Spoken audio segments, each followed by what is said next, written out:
ఎంత బాధగా ఉంటుంది అధ్యక్ష. ఏదో రాజకీయంగా మాట్లాడాలి కాబట్టి మాట్లాడుతున్నారు కానీ అసలు ఆడవాళ్ళ మీద మీకు ఏం చిన్న అధ్యక్ష. భూమి కాల్పుతాన్ని ఇచ్చారు మీరు, ఈ రోజు ఉచిత బస్సు ఉందా లేదా, దీని పథకం ఏం చేశారు అని అన్ని అడగడానికి అసలు అర్హత ఉందా అని అడుగుతున్నారు అధ్యక్ష. కాబట్టి ఈ బడ్జెట్ సర్వైవల్ బడ్జెట్ అధ్యక్ష, ఇది ఆర్థిక అరాచకాన్ని సృష్టిస్తే జగన్మోహన్ రెడ్డి గారు ఈ రోజు తీసుకొచ్చి వెంటిలేటర్ మీద పెట్టి నిదానంగా ఒక్కొక్కటిగా చేసి ఎంత ఏంటి అధ్యక్ష నారా చంద్రబాబు నాయుడు గారు ఒక్కొక్క శాఖని సరిదిద్దడానికి ఒక్కొక్క శాఖ మీటింగ్ పెడితే 5 గంటలు పడుతుంది అధ్యక్ష. 5 గంటలు పడుతుంది ఈయన చేసిన అరాచకానికి.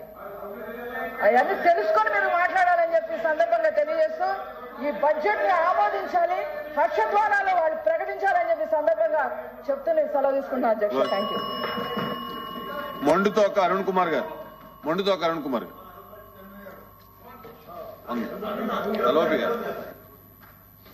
అధ్యక్ష, చీఫ్ విప్ గారు మాట్లాడినప్పుడు 2-3 సార్లు నా పేరు తీసుకున్నారు. ఆ రోజు నేను మున్సిపల్ మినిస్టర్ హోల్డ్ చేస్తున్నప్పుడు అమరావతి మాట్లాడినప్పుడు అందుకని ఆ విషయాన్ని 1 నిమిషంలో క్లారిఫై చేద్దామని చెప్పి నేను పడిన అధ్యక్ష. వారు చెప్పింది 10,000 కోట్ల రూపాయలు అప్పుడు ఖర్చు పెట్టా ఉన్నారు. అది వాస్తవ విరుద్ధం అధ్యక్ష. ఆ రోజుకి ఆ ప్రభుత్వం ఖర్చు పెట్టింది 6,000 కోట్లు మాత్రమే. ఆ రోజుకి 6,000 కోట్లలోనూ 2,000 కోట్లు బాండ్స్ రూపంలో తీసుకొచ్చారు. బడ్జెట్ నుంచి ప్రభుత్వం ఖర్చు పెట్టింది 2,000 కోట్లు, 2,000 కోట్లు ఇంకా అప్పుతో తెచ్చారు. అది పక్కన పెడితే అధ్యక్ష, 3 రాజధానులు పన్ను తగ్గిస్తాను. 3 రాజధానులు అనేది మా ప్రభుత్వ విధానం అధ్యక్ష. ఆ రోజు మా పార్టీ విధానం, మా ప్రభుత్వ విధానం 3 రాజధానులు. అలాగే అమరావతిలో ఉన్న ఈ ప్రాంతాన్ని కూడా ఇక్కడ శాసన రాజధాని పెట్టి అభివృద్ధి చేయాలనేది మా పార్టీ విధానం అధ్యక్ష. దాంట్లో ఏ విధమైన డిస్ప్యూట్ లేదు, ఏ విధమైన అభిప్రాయ భేదం లేదు. ఆ ప్రకారం ఆ రోజు చేశాం అధ్యక్ష. ఆ రోజు చెప్పిన తర్వాత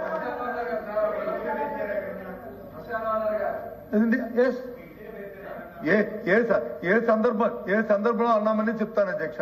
ఇప్పుడు చెప్పారు కదా, మళ్ళీ నా నోటితో చెప్పడానికి అవసరం లేదు. కానీ మీరు అన్నారు కాబట్టి చెప్తున్నాను, మీరు అడుగుతున్నారు కాబట్టి వస్తానని.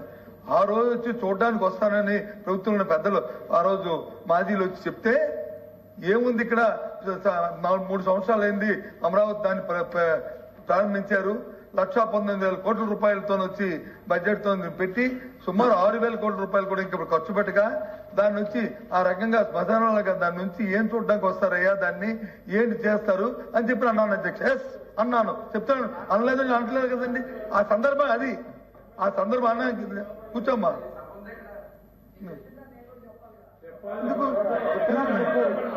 మీరు చెప్పేది మీరు నా పేరు ఎత్తపోతే నేను చెప్పేవాడిని కాదు. నేను అసలు కూర్చొని నాకు సంబంధం లేని విషయం నేను ఎందుకు చెప్తాను. మీ ఇష్టం, మీరేం మాట్లాడుకున్నా మీ ఎల్ఓపీ గారికి మీ చీఫ్ విప్ గారికి మీకు ఉన్న హక్కుతో మీరు మాట్లాడతారు. అదే అధ్యక్ష. కాబట్టి దయచేసి ఆ రోజు సందర్భం ఏంటంటే, ఆ రోజు అప్పుడున్న సందర్భంలోనూ యుద్ధాంశం అని చెప్పారు.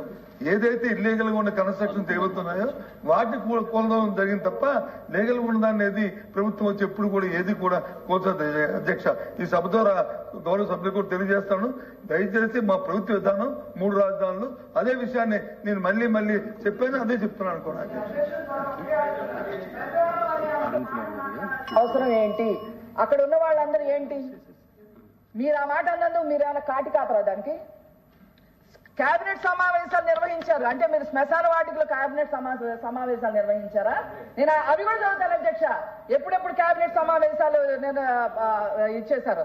10/6/2019, 19/7/2019, 3/9/2019, 16/10/2019 కేబినెట్ సమావేశాలు నిర్వహించుకొని ఆ అసెంబ్లీ అక్కడనే ఉంది, సెక్రటేరియట్ అక్కడే ఉంది.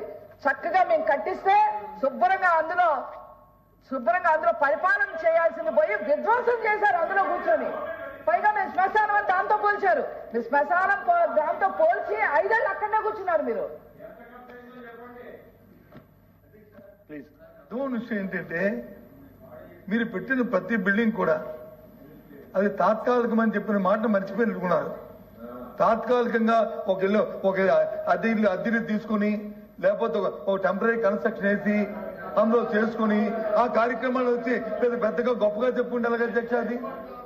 అది అదే ఏ రకంగా చేసా ఈ రోజు ఇక్కడ ఉన్నా, ఈ రోజు ఇక్కడ హౌస్ ఇది పర్మనెంట్ కాదు కదా అధ్యక్ష, మీ ఉద్దేశంలోను ఇది టెంపరీ కదా అధ్యక్ష. ఈ టెంపరీ దానికి ఎంత ఖర్చు పెట్టాం అధ్యక్ష?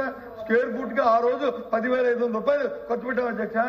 10,500 రూపాయలు ఆ రోజు ఖర్చు అయింది. మీ లెక్కల్లో చూసుకోండి, మీ దగ్గర రికార్డు. నేను ఏం చెప్తే మా అబద్ధం కాదు. అయినప్పుడు కూడా దాని గురించి మాట్లాడలే, నేను దాని గురించి మాట్లాడలే. మీరు స్పష్టమైన మాటకి నేను చెప్పాను. ఏది ఆ రోజున్న సందర్భం ఏంటంటే, మీరు వచ్చి చూడడానికి వస్తుంది, ఏం చూస్తారా ఇక్కడ ఏం లేదు, ఇక అధికారం ఉన్నప్పుడు వచ్చి కట్టలేదు, 3 సంవత్సరాలు వృధా చేశారు, 6,000 కోట్లు మాత్రమే ఖర్చు పెట్టారు, 1,19,000 కోట్లకిను. కాబట్టి ఈ సందర్భంలో ఏం చేస్తారని అనే మాట మాత్రం చెప్పిన మాట వాస్తవం. దానికి ఇప్పటికే కట్టుబడి ఉన్నాను. నేను కట్టుబడి లేదే, నేనేం కాదనలేదు, నేను అనలేదు, నేను మీరు తప్పు చెప్తాను నేను అనలేదే, అదే చెప్పాను నేను. మంత్రి గారు. అధ్యక్ష, అందరిలో కొద్ది సీనియర్ సభ్యులు చాలాసార్లు మంత్రులు చేశారు, కొద్దిగా అనుభవం ఉన్న వ్యక్తి. మేము అనేమంటామంటే ఎప్పుడు కూడా అంటే ఎలాగ తప్పు చెప్పాలనేది వాళ్ళు ఆలోచన చేసి తప్పులు చెప్పడం వాళ్ళ అలవాటు. ఎప్పుడు కూడా అధ్యక్ష, ఇది తాత్కాలికమైనటువంటి శాసనసభ గాని, శాసన మండలి గాని, సెక్రటేరియట్ గాని ఎప్పుడు మేము అనలేదు అధ్యక్ష. మీరు ఎప్పుడు కూడా మీరు ఏ రికార్డు మీరు తీసుకున్నా సరే మేము ఏం చెప్పాం అధ్యక్ష ఏం చెప్పామంటే, ఇది ట్రాన్సిస్టు అంటే మనం పెర్మనెంట్ గా కట్టేలోపు ఇది వాడుకుంటామని చెప్పాము తప్ప ఇది తాత్కాలికమైన పదం ఎక్కడ కూడా రాలేదు అధ్యక్ష. నెంబర్ 1 అధ్యక్ష. నెంబర్ 2, అంత పెద్ద మనిషి శ్మశానం అని ఎందుకు అన్నారంటే మరి ఆయన విజ్ఞత కొదలొచ్చు. కానీ ఆ రోజుకి ఏదైతే కొత్త ప్రభుత్వం ఏర్పడిందో ఆ రోజు ఇదే శాసనసభలో సమావేశాలు నిర్వహించారు, ఇదే శాసన మండలిలో సమావేశాలు నిర్వహించారు. మేము కట్టినటువంటి సచివాలయంలోనే కేబినెట్ సమావేశాలు పెట్టి పరిపాలన చేశారు.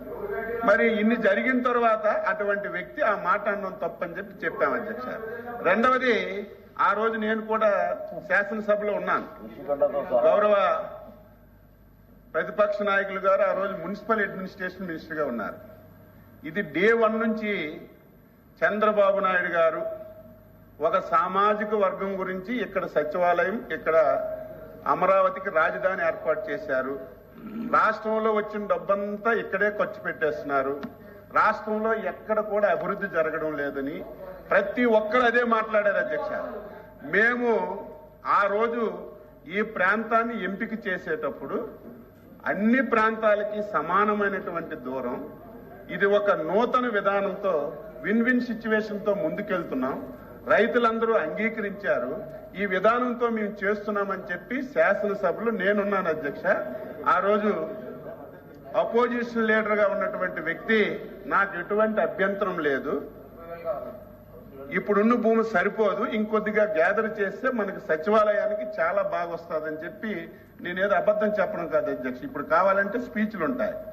అటువంటి వాళ్ళు అధికారంలోకి వచ్చిన తర్వాత ఈ రకంగా 3 రాజధానులు అని చెప్పి 5 సంవత్సరాలు, ఎంత బాధ అంటే అధ్యక్ష, ఈరోజు సచివాలయం భవనం, హైకోర్టు ఆ రోజు ఏవైతే మనం ఫౌండేషన్స్ వేసాం అధ్యక్ష, 5 సంవత్సరాలు నీటిలో మొదలుపెట్టారు అధ్యక్ష. 5 సంవత్సరాలు 8 మాసాల నుంచి ఆ నీరు తొండుతుంటే ఇప్పుడు కూడా రావడం లేదు అధ్యక్ష.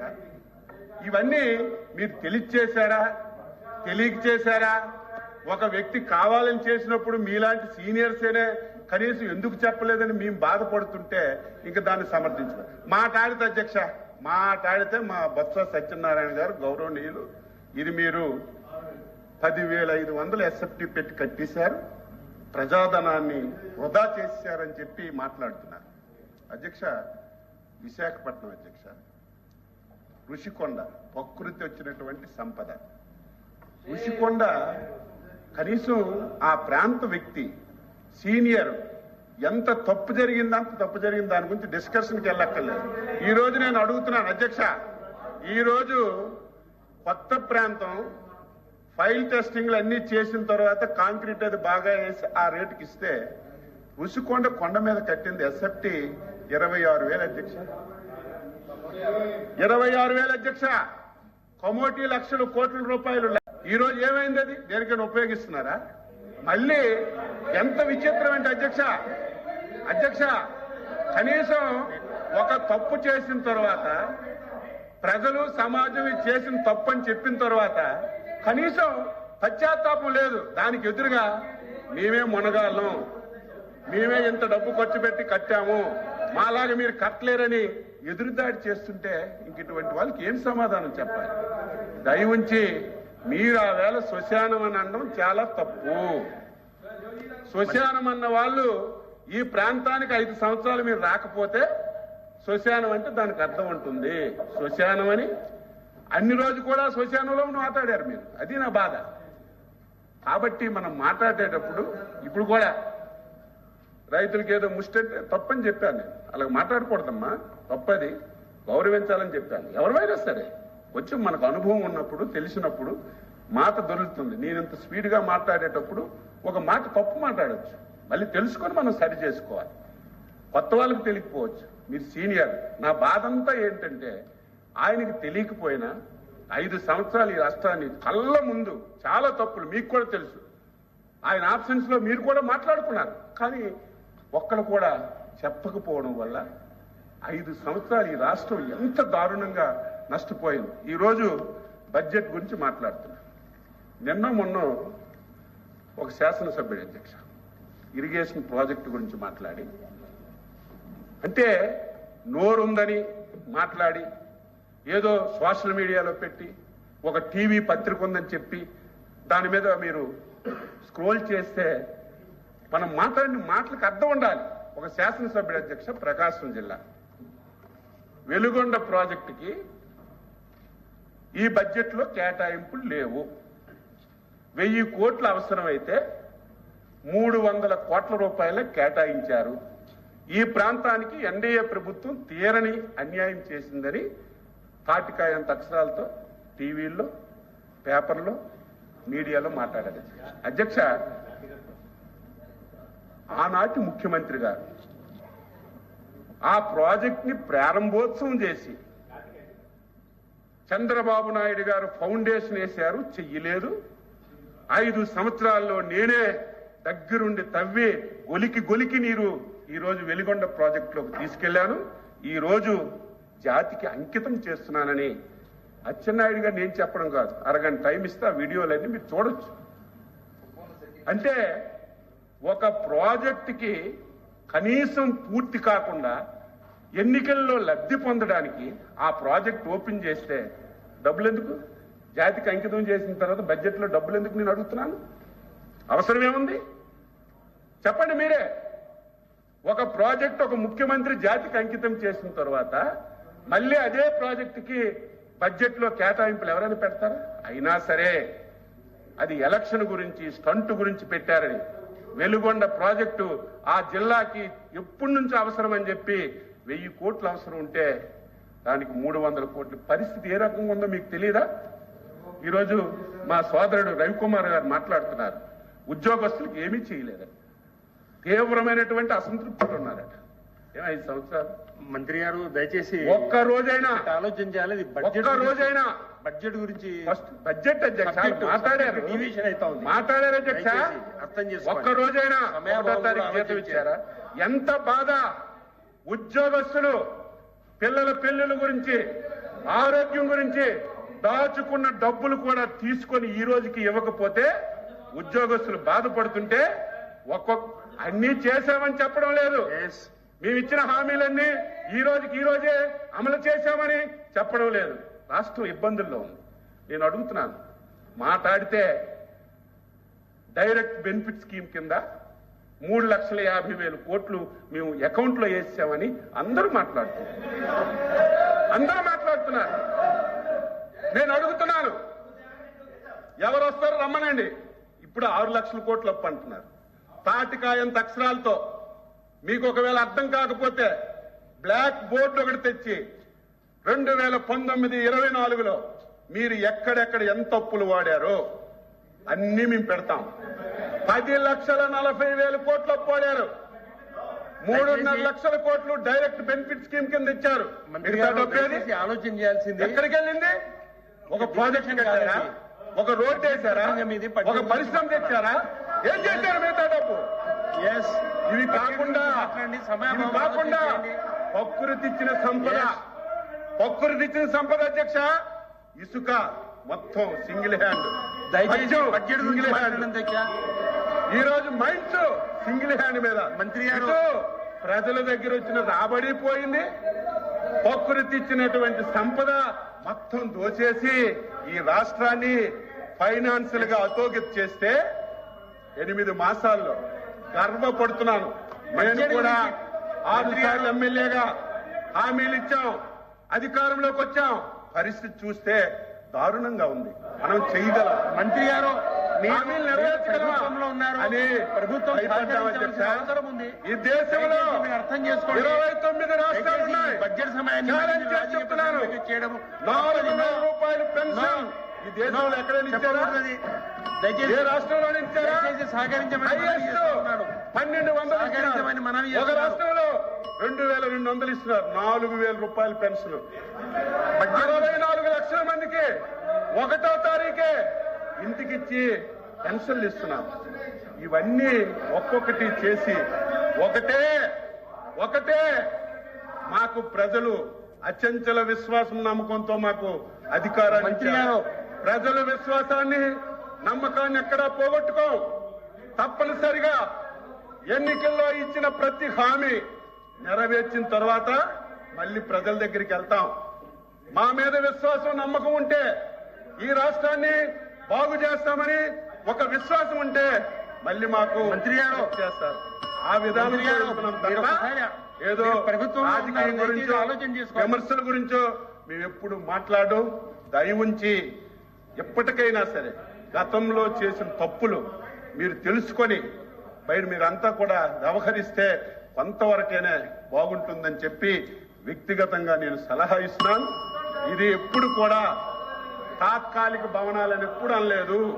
ఫ్రాన్సిస్ సెక్రటేరియట్ కొత్తది కట్టిన తర్వాత దీన్ని కూడా మళ్ళీ ఉపయోగంలోకి తీసుకొస్తామని ముఖ్యమంత్రి గారు మేమందరం 100 సార్లు చెప్పినా సరే దాన్ని తప్పుదోవ పట్టించి తాత్కాలికం అని చెప్పి మీరు ఎంత చెప్పినా ఎవరు వినే పరిస్థితి ఉండదని ఈ సందర్భంగా సభ్యులందరికీ తెలియజేస్తూ మంచి సలహాలు ఇవ్వండి. ఇంకా ఆర్థికంగా ఏం చెయ్యాలో, ఏం విధంగా చేస్తే రాష్ట్ర ఆర్థిక పరిస్థితి పడుతుందో మీరు చెప్తే. మంత్రి గారు అధ్యక్ష ప్రభుత్వంలో ఎంత బాధ. రాష్ట్రం ప్రభుత్వంలో ఉన్నారు. 11 లక్షల కోట్లు అప్పు తెస్తే దయచేసి లిక్కర్ హౌస్ల కింద ఎంత ఖర్చు పెట్టారు? కనీసం 12,000 కోట్లు ఖర్చు పెట్టలేదు. కాదు. ఎప్పుడు రాష్ట్ర ఆదాయం పెరుగుతుంది, ఎప్పుడు సంపద పెరుగుతుంది, ఈ ఆలోచనలు చేయకుండా ఇష్టానుసారంగా మాట్లాడితే ఇది మంచి విధానం కాదు. మంచి సలహాలు ఇవ్వండి, మేము స్వీకరిస్తామని ఈ సందర్భంగా సభ్యులందరికీ తెలియజేస్తున్నాం.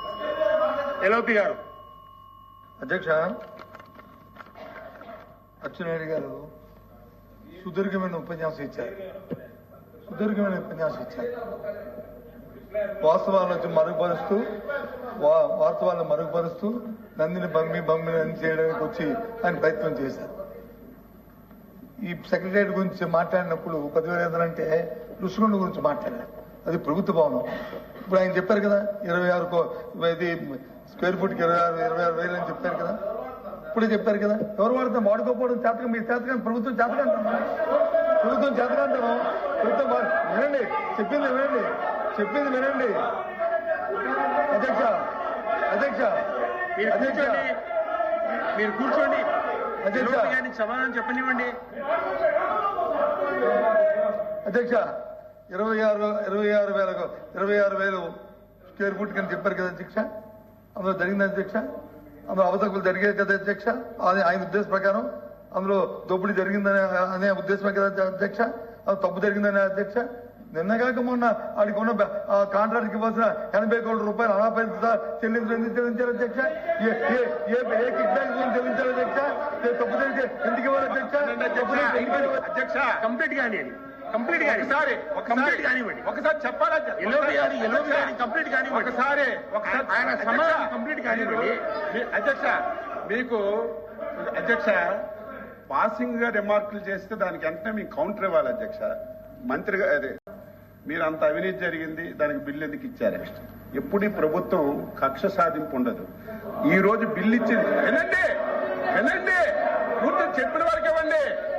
ఈ రోజు ఎవరైతే మీరు చెప్పారో, ఎవరికైతే 100 కోట్లు బిల్లు ఇచ్చామని చెప్పారు, ఋషికొండ పని మీద ఇవ్వలేదు అధ్యక్ష. ఆయన ఇంకెక్కడో కాంట్రాక్ట్ చేస్తే ఆ పనులకు బిల్లు ఇచ్చారు తప్ప ఋషికొండ మీద ఇవ్వలేదు. తెలుసుకోకుండా మీరు ఆ బిల్లు ఇచ్చారని చెప్పి ఏదో పేపర్లు వచ్చిందని చెప్పి మీరు మాట్లాడితే అది తెలుసుకోవాలి. మేము బిల్లు ఇచ్చాం కానీ ఆ కాంట్రాక్టర్ మిగతా ప్రాంతాల్లో ఎక్కడో పనులు చేస్తే దానికి బిల్లు ఇచ్చాం. అదే మీరైతే 5 సంవత్సరాలు తెలుగుదేశం హయాంలో చేసిన ఒక్క పనికి బిల్లు ఇవ్వలేదు, ఒక కార్యక్రమం చేయలేదు. మేము అలా కాదు అధ్యక్ష. కక్ష సాధింపు చర్యలు అనేవి మాకు దరిదాపుల్లో ఉండవు, రావు. ఇది తెలుసుకోమని చెప్పి కోరుతున్నాను అధ్యక్ష. ఏదో పేపర్ వాళ్ళకి ముందు చెప్పండి. ఈ రకంగా ఇచ్చారని చెప్పి వచ్చింది అధ్యక్ష. ఒకటి ఇచ్చారని ఆంధ్రజ్యోతి పత్రికలో వచ్చింది అధ్యక్ష.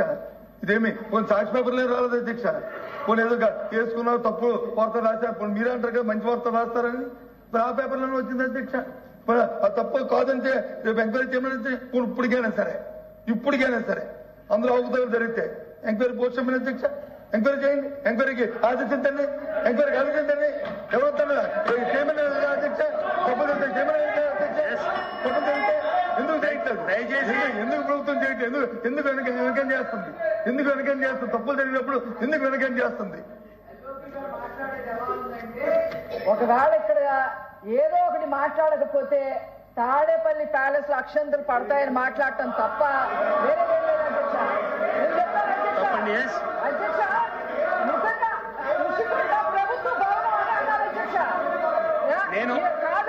ఋషికొండ ప్యాలెస్ ప్రభుత్వ భవనం అని చెప్పారు అధ్యక్ష. బాకీ తప్పులు కూడా ఎందుకున్నాయి అధ్యక్ష? సరే ప్రభుత్వం మరి ప్రజావేదిక ప్రభుత్వ భవనం కాదా? ఎందుకు చేశారు? ప్రజావేదిక ప్రభుత్వ భవనం కాదా? మాట్లాడి అచ్చెన్నాయుడు గారు మాట్లాడిన దాంట్లో విధ్వంసాలు అనుకున్నప్పుడు మా సభ్యుడు ఏం చెప్పాడు, రే బాబు ఈ జరిగిన అంశాలన్నింటినీ కూడా చూపించి చెప్పాడు. ఏది విధ్వంసం అని చెప్పి అడిగాడు. మెడికల్ కాలేజీ కట్టడం విధ్వంసమా, పోర్టులు కట్టడం విధ్వంసమా, లేదు జడ్జీలు కట్టడం విధ్వంసమా, లేదు నాన్ స్కూల్లో కట్టడం విధ్వంసమా? ఈ సందర్భాన్ని ఆయన పుట్టుకించారు తప్ప వ్యక్తిగతంగా ఆయన ఎవరిని విమర్శించేది? వ్యక్తిగతంగా విమర్శించారా? మీరు వ్యక్తిగతంగా విమర్శించారు. నా పేరు ఇస్తారు కాబట్టి చెప్పినప్పుడు చెప్పారు ఈ 10,000 10,500 అది 26,000. ఓకే, ఎంక్వైరీ చేయండి. అక్కడ తప్పు జరిగితే ఋషికొండ కట్టడాల్లో కానీ తప్పు జరిగితే ఎంక్వైరీ చేయండి. ఎందుకు చంపుతున్నారు?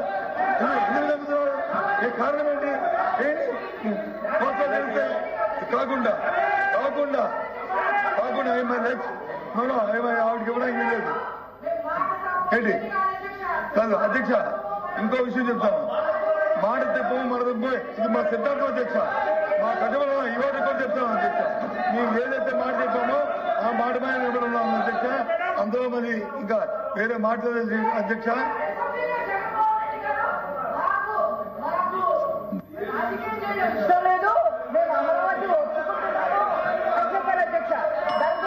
దయచేసి ఒక్క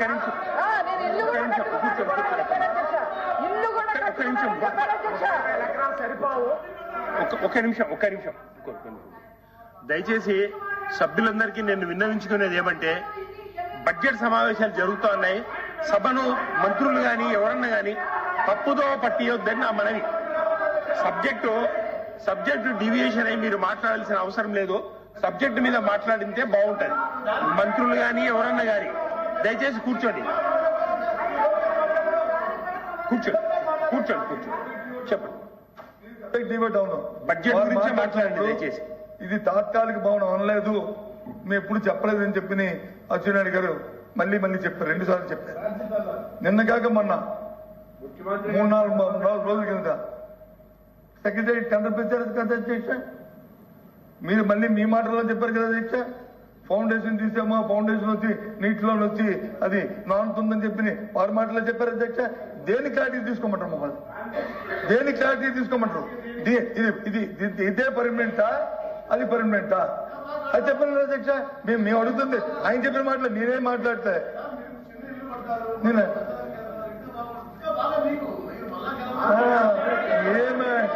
మినిస్ గారు దయచేసి ఇది కుటుంబం, ఇది చెన్నెల్లి కొండం పెద్దల్లి కొండం కాదు కదా అధ్యక్ష.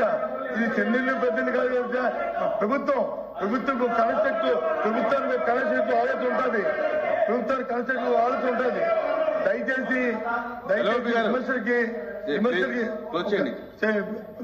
విమర్శకి పశ్చిమర్శలు కాకుండా సబ్జెక్ట్ ఏది ఉందో సబ్జెక్ట్ కల్పని మీరు మాట్లాడండి. ఏదైనా సరే మేము మాట్లాడుతూ సమాధానం చెప్పండి. అటు నుంచి అప్పుడు ఏమైనా జరిగింది, తప్పులు ఏమైనా ఉంటే మీరు చెప్పండి.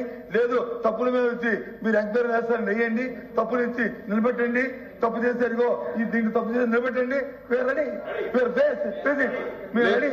మేము కాదు మేము అయ్యేద్దాంలోదే మేము వద్ద మానరే అవి చేయకుండా ఊరికే పాసింగ్ బురదల్లని ప్రయత్నం మాత్రం తెలియదు కాదు. ప్రభుత్వం మీరు ఉన్నారు, మీ ప్రతి సర్వాక్కులు ఉన్నాయి, చేయండి ప్రజాస్వామ్యబద్ధంగా. ఎవరు వద్దన్నారు మిమ్మల్ని? కానీ ఊరికనే బురదల్లానికి రుషికొండలు అంత ముందు ఏముండేదండి?